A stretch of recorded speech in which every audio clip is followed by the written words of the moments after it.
Dominica is a small island country in the Caribbean, located between the French territories of Guadeloupe to the north and Martinique to the south. It is often called the Nature Island of the Caribbean because of its lush rainforests, mountainous terrain, and abundant rivers and waterfalls. Dominica quick facts about Dominica capital.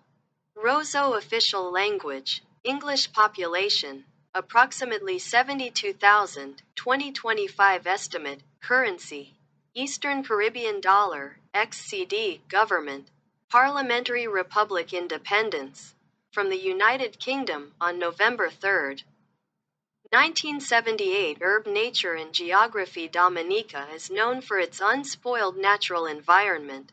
Volcanic origin gives it dramatic landscapes, with hot springs, geysers, and a famous boiling lake, one of the world's largest. Morne Trois Pitons National Park is a UNESCO World Heritage Site, featuring lakes, waterfalls,